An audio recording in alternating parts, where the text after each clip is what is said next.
This video is proudly sponsored by Gamersgate. Download games anytime, anywhere. Visit Gamersgate.com.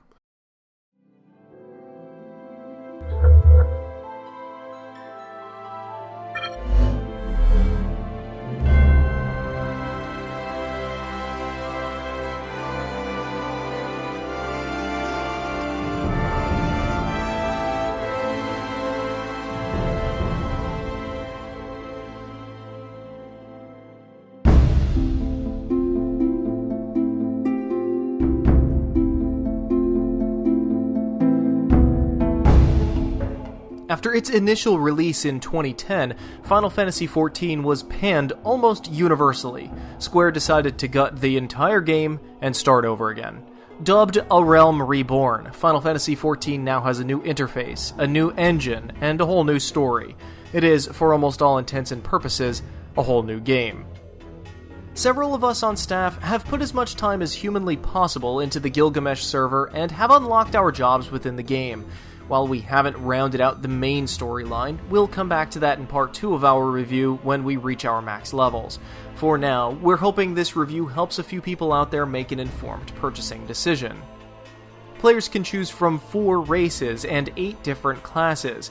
Starting class also determines your starting point of Ul'dah, the desert city, Gridania, the wooded city, or Limsa Lominsa, the temperate seaside city.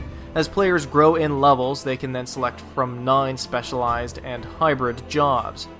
The main storyline, which is experienced similarly across all races and classes, begins in your hometown, and based on your level, will take you all across Eorzea in search of a mysterious masked villain.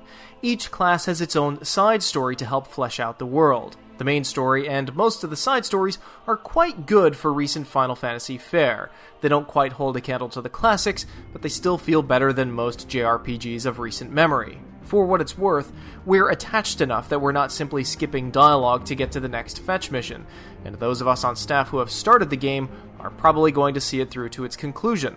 There are several nods and references to most games in the series, and fans will automatically attach to the world without feeling like it's pandering.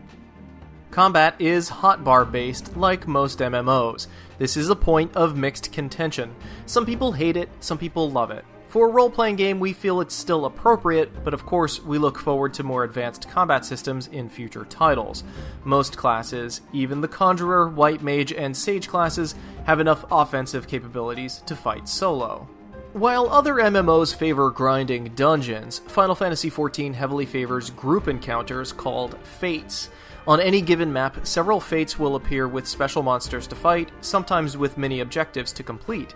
These are comparable to rifts in Rift, or the events in Guild Wars 2. Shortly after a fate opens, most of the players within the fate's experience range will zerg towards it and wash over the area, sweeping clean any and all monsters that might be there. At first, the system seemed quite fun, and it's a nice way to gain some quick experience if there's no missions immediately available. Do it too much, however, and it quickly feels like becoming part of the herd. Sheep, cows, pick your favorite mindless farm animal, that's what it feels like. For the most part, the missions are nicely varied if you want to change up how you're gaining experience. There is standard monster hunting and grinding, there are dungeons that can be crawled in small groups, fates can be spammed, or you can perform special missions for your alliance that will earn you some extra cash to spend in guild-specific stores. There are also monster hunting missions for each class and guild, which help the player experience all environments that the game has to offer. Visually, Final Fantasy XIV is beautiful, not just in art style, but in graphical fidelity, especially for an MMO. We kept the game chugging at a solid 60 frames per second, even when there would be tons of particle effects active on the screen. We did see drops below 30 frames per second when the screen would be mobbed with enemies and players alike, but for the most part, it runs very well. At launch, and up until the most recent patch, logging into the game or creating new characters was almost impossible, which resulted in many players going AFK instead of logging out. Square grossly underestimated how popular their relaunch would be, despite having sales numbers on their side. We can safely say it feels like most issues have been ironed out, but there is still a rather bitter taste left in our mouth after what can only euphemistically be called a rocky start. This is not Square's first MMO, and the days for when players should be expecting rough launches for MMOs needs to stop very soon. The map system could use some work. It oftentimes points to improper areas, as do some quest descriptions, unless you're zoomed in almost all the way. Also, after having used services like Google Maps for so long, it becomes quite jarring when you can't zoom out and immediately see what areas are adjacent to you.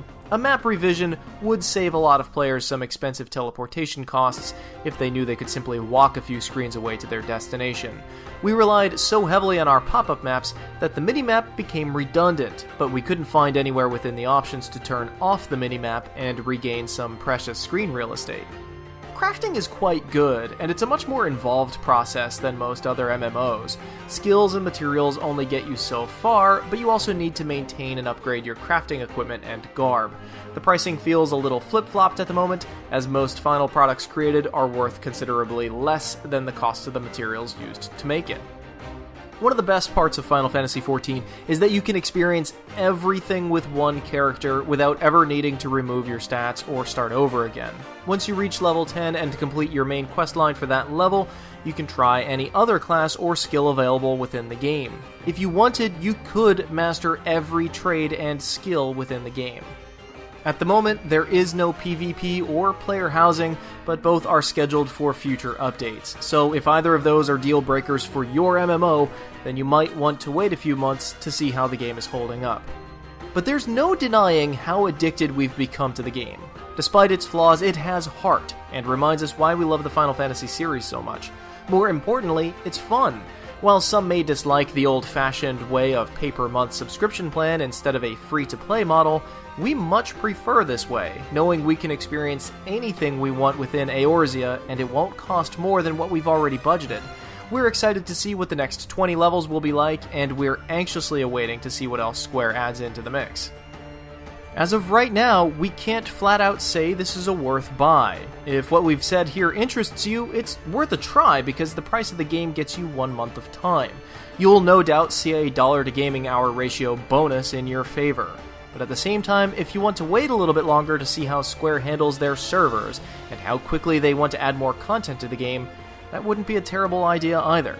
In the upcoming weeks and months, we hope to add part 2 and possibly more to this review.